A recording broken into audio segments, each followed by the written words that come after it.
Hello les accros de One Piece, bienvenue sur Raftalie, la chaîne dédiée à tout l'univers de One Piece. L'ère de Roger a été la plus paisible de tout One Piece. Jamais pirate n'a été aussi docile face au gouvernement. Jamais il n'y a eu plus respectueux de civils. Car avant lui, il y avait eu eux, les Rocks, des pirates sans foi ni loi qui auraient vendu père et mère pour un tout petit peu de pouvoir. Ils ont chacun dévasté le monde de leur côté. Et ensemble, ils ont créé l'équipage le plus dangereux d'entre tous. Et parmi eux, il y avait 6 légendes. Les 6 légendes des Rocks. Ceux qui faisaient réellement frémir l'ensemble des marines à leur passage. Et ici, on vous raconte leur histoire complète, l'histoire de ces 6 qui sont inoubliables dans One Piece. Alors tout d'abord, on tient à vous souhaiter de bonnes fêtes de fin d'année, chers Nakama. Et pour cette vidéo, et bien évidemment, c'est la deuxième partie de la vidéo qu'on avait déjà fait il y a quelques semaines. C'était sorti, je pense... Il y a 2 semaines de cela, exactement. Semaines, oui. Donc on a eu un trou entre les deux, on a eu pas mal de choses qui se sont accumulées. Évidemment, c'est les fêtes. Évidemment, vous savez, comme tout le monde est surbooké, blindé, et puis voilà. En tout cas, on vous souhaite de profiter vraiment de vos familles, c'est l'essentiel, de profiter de vos proches aussi, de tous ceux que vous aimez, parce que les périodes des fêtes, c'est un instant magique à savourer vraiment. Et d'ailleurs, on va parler d'une grande famille, des Rocks, qui se détestaient tous, mais qui ont passé du temps ensemble, donc faites pareil. Et dès la semaine prochaine, les vidéos reprennent très bien. Donc nouvelle année, nouveau concept, nouveau tout ça. Oui, on le promet depuis un moment, mais vous inquiétez pas, ça arrive de suite. Et les lives recommencent dès ce soir, si on n'oublie pas de faire tout à l'avance, c'est-à-dire brancher tout ce qu'il y a. Vous savez, on a fait un déménagement, donc on fait ça au plus vite. Et place à la vidéo. Allez, c'est parti. Numéro 1, les oubliés. Tout d'abord, commençons cette vidéo avec les oubliés de la dernière vidéo. Et oui, c'est la première vidéo sur les Rocks. Vous étiez nombreux à nous dire qu'on a oublié les enfants de Big Mom. Sauf que les enfants de Big Mom, c'est un cas très particulier. Big Mom est bien un personnage qui a appartenu aux Rocks, donc on peut imaginer que si elle a rejoint les Rocks, sa famille également, son équipage ne l'est pas. Donc Strozon est bien un oubli. On ne l'a pas dit, on ne l'a pas vu, mais on pense qu'il était bien présent, car c'est le premier Nakama de Big Mom. Par contre, pour ses enfants, on a bien vu que ceux-ci vivaient sur une île à part, sur une île différente. Et sur cette île, ils étaient même martyrisés, ils étaient mis de côté. Vous l'avez bien vu, Katakuri est intervenu pour sauver sa petite sœur brûlée, en tout cas pour la venger. Donc forcément, c'était une île qui n'appartenait pas forcément aux Rocks, donc forcément c'était une île où Big Mom n'avait pas tellement d'incidence et donc on pouvait se permettre de critiquer, d'aller chasser les enfants de Big Mom, car nous on le pense. Deuxième solution, ce serait la ruche elle-même. Eh bien on le sait maintenant, sur la ruche il y avait pas mal d'équipages pirates, donc c'est peut-être des enfants dans notre équipage pirate qui vont attaquer ceux de Big Mom. Là, ça peut faire sens également, et donc dans ce cas-là, effectivement, il ferait aussi partie d'une façon ou d'une autre, des Rocks. D'ailleurs, n'oubliez jamais que Perospero, Katakuri et ses frères, Charlotte Compote et même Brûlé étaient nés lors de la grande période Rocks de leur maman. Et ça, mine de rien, c'est un fait assez cool. Numéro 2, les légendes.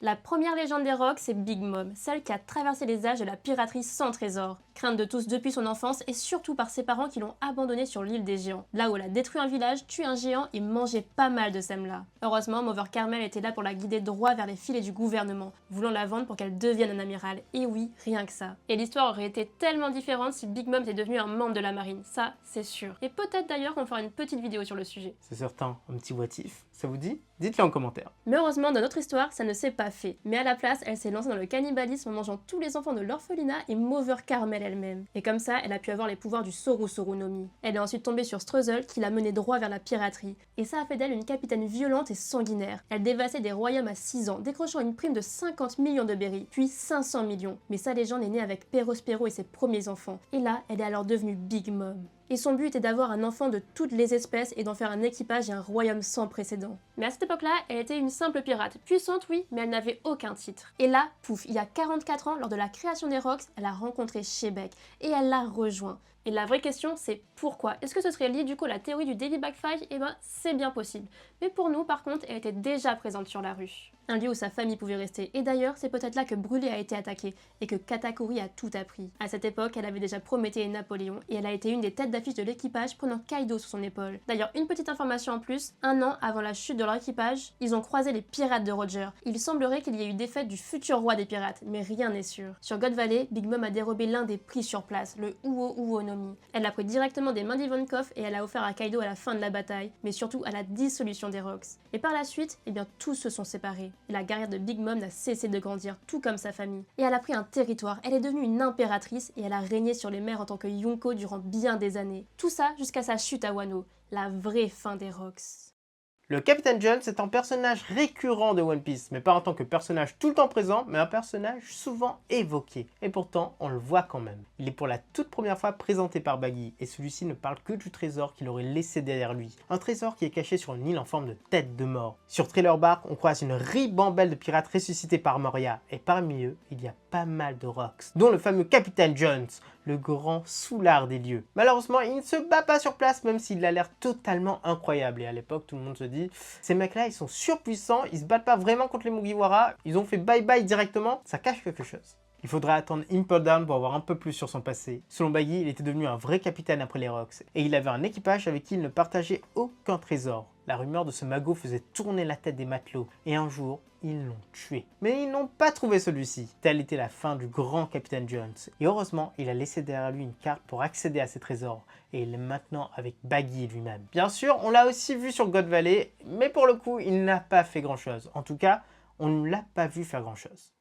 Kaido il est un Rocks et ça, tout le monde le savait. Lui, il est né au Royaume Vodka. Ça, c'est peut-être un pré-shoot de l'alcoolisme chez lui. Il a aidé son peuple en détruisant les voisins et en piquant leurs richesses pour l'impôt céleste. Jusqu'au jour où il a été vendu par son roi en échange d'une place à la rêverie. Le gouvernement voulait faire de lui un marine. Et oui, 2 Rocks auraient pu être amiral et ça aurait été juste incroyable. Hélas pour le gouvernement, Kaido s'enfuyait tout le temps en coulant des navires et ne revenait que pour avoir du rap de nourriture. Et un jour, il est tombé sur Laruche, sur Barbe Blanche qui le surpassait sans doute et qui l'a pressenti à devenir Rocks. Et c'est là qu'il est devenu un mousse important. Un mousse qui garde une rancune contre Roger et qui a mangé son fruit sur God Valley. Mais par la suite, il a été attrapé par le gouvernement, enfermé, torturé et même plus. Il a servi de cobaye. Et après son évasion, il a conquis Wano. Il deviendra lui aussi un Yonko jusqu'à ce qu'il soit témoin de l'avènement de celui qui le fera chuter, Nika.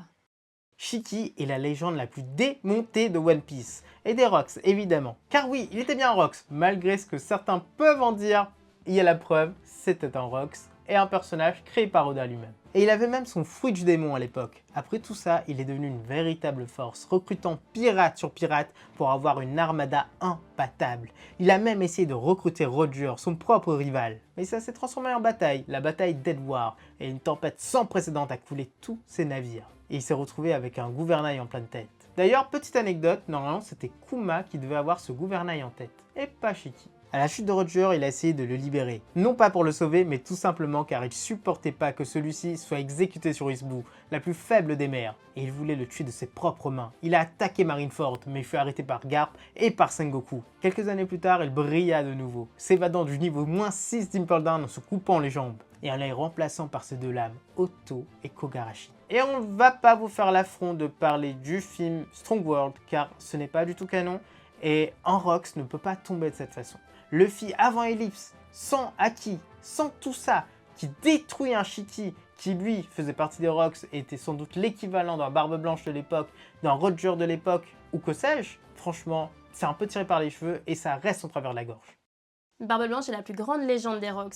Plus grande car il a été tellement développé dans One Piece que tout le monde connaît son nom et son œuvre. Cet homme a toujours vécu pour sa famille de cœur. Ça a tout d'abord été son île, Sphinx, qui a été abandonnée par le gouvernement à cause du défaut de paiement de la taxe céleste. Il a pacifié la région et il est devenu pirate pour leur envoyer des trésors et les mettre à l'abri. Puis sa deuxième famille de cœur, ça a été son équipage, ceux qu'il va protéger jusqu'à Marineford. Mais entre-temps, il fait partie d'au moins 2 équipages. Le premier est juste aperçu et il se moque de lui car il ne veut pas de trésors mais d'une famille. Et le second, c'est le plus violent qu'il ait connu. Ce sont les Rocks, évidemment. Et c'était sans doute l'un des premiers de l'équipage car il a accueilli Kaido lui-même sur la ruche. Et il lui a même présenté Rocks. Il était aussi très proche de Stussy, à tel point que celle-ci dit avoir eu un fils avec lui. Et malgré l'incident de God Valley, il a été très lié à Roger et ils ont un respect mutuel. On ne sait pas si Barbe Blanche avait déjà son fruit à l'époque, mais son surnom, oui, tout comme sa lame, Murako Mogiri, une des meilleures lames de ce monde. Et la suite, vous la connaissez tous forcément. Le fait qu'il ait régné sur les mers en tant qu'homme le plus fort, titre qu'il a obtenu après la chute des Rocks et avant la mort de Roger. Le fait qu'il ait perdu ses cheveux, qu'il ait développé une maladie de cœur, et enfin, le fait qu'il ait détruit Marineford pour sauver son fils préféré, Ace, le petit ingrat. Et enfin, la dernière légende des Rocks est le seul et unique Rocks d'Ishebek. Évidemment, le capitaine qui a réussi à réunir cet équipage de malades mentales est forcément une légende lui-même. Et pourtant, il est assez particulier, car dans le manga, il est décrit comme une personne cruelle, mais uniquement le gouvernement le cite. Et surtout, il n'hésite pas à s'attaquer aux dragons célestes, les dieux de ce monde. Donc forcément, la propagande n'allait pas dire qu'il était hyper sympa d'habitude, mais là d'un coup, il a pété un câble et il a tué tout le monde. Non, non, non, non. C'est comme Luffy, quoi. Tout le monde pense que c'est un malade mental qui tue juste les gens du gouvernement, qui tue les civils, qui veut juste piller tout ce qu'il trouve. Et pourtant, ce n'est pas vrai.